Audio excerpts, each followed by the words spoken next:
Bismillahirrahmanirrahim. Assalamualaikum warahmatullahi wabarakatuh.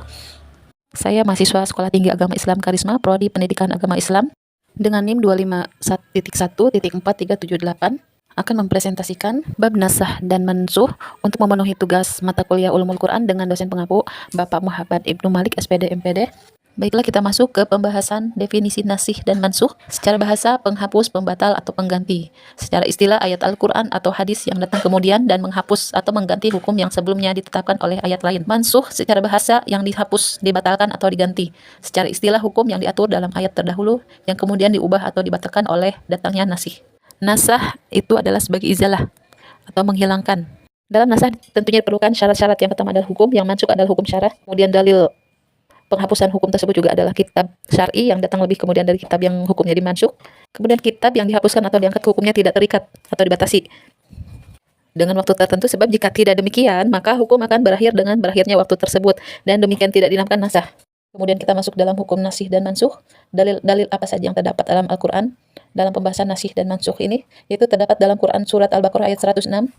Ayat mana saja yang kami nasahkan atau kami jadikan manusia lupa kepadanya, maka kami datangkan yang lebih baik daripadanya atau yang sebanding dengannya. Dari penjelasan ayat tersebut adalah landasan utama yang secara tegas mengakui adanya proses penghapusan dan penggantian ayat.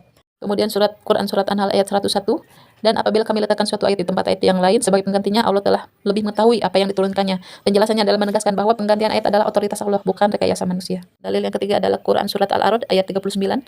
Allah menghapuskan apa yang dikehendaki dan menetapkan apa yang dikehendaki, dan di sisinya lah umul kitab. Penjelasan menunjukkan kebebasan mutlak Allah dalam menetapkan menghapus hukum. Kemudian contoh nasik dan mansukh ini adalah tentang masa idah bagi wanita yang suaminya wafat, terdapat dalam Quran surat Al-Baqarah ayat 240. Ayat mansukhnya itu adalah Quran surat Al-Baqarah ayat 240.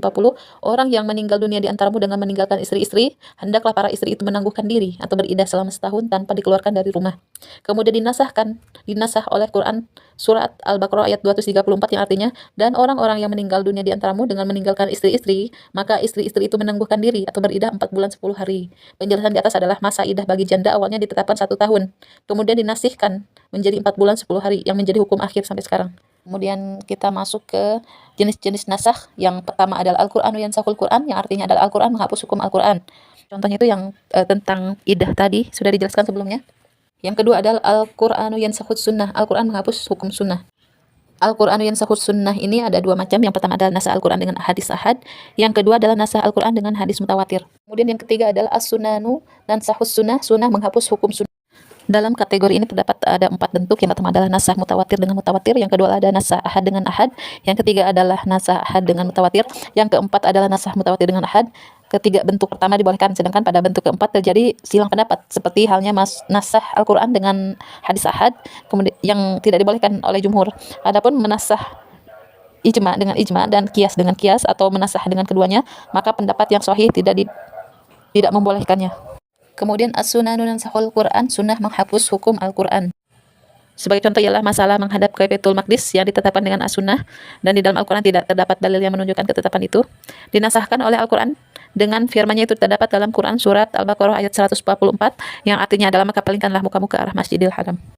Hikmah nasah ini adalah konsep nasah dalam syariat adalah penggantian hukum lama dengan hukum baru dari Allah yang mencerminkan hikmah dan rahmat. Hikmah utama nasah meliputi yang pertama adalah tahapan menuju kesempurnaan, yaitu penyesuaian hukum secara bertahap sesuai perkembangan masyarakat seperti pelarangan khamar yang bertahap. Yang kedua adalah ujian ketaatan dan pensucian jiwa, menguji ketundukan mukmin kepada ketetapan Allah. Yang ketiga adalah menjaga kemaslahatan umat, menjamin hukum selalu relevan dengan kondisi zaman dan mendatangkan kemudahan sesuai prinsip Allah menghendaki kemudahan bagimu, terdapat dalam Quran surat Al-Baqarah ayat 185. Yang keempat adalah bukti sifat ilahiyah, menunjukkan bahwa hukum berasal dari Allah yang Maha mengetahui yang terbaik untuk hambanya. Yang kelima adalah nasah bukan bentuk perubahan atau cacat, tetapi bukti kesempurnaan syariat yang selalu sesuai dengan kebutuhan manusia. Kesimpulannya adalah konsep nasih dan mansukh merujuk pada mekanisme dalam syariat Islam di mana sebuah hukum, ayat Al-Quran atau hadis yang turun kemudian menggantikan atau membatalkan hukum yang turun sebelumnya. Konsep ini bukanlah cacat, melainkan mencerminkan hikmah Allah dan menetapkan hukum yang sesuai dengan perkembangan kondisi masyarakat, bertahap, tadarruj, dan menjaga kemaslahatan umat. Sekian dari saya, semoga bermanfaat khususnya untuk pribadi saya. Terima kasih. Wassalamualaikum warahmatullahi wabarakatuh.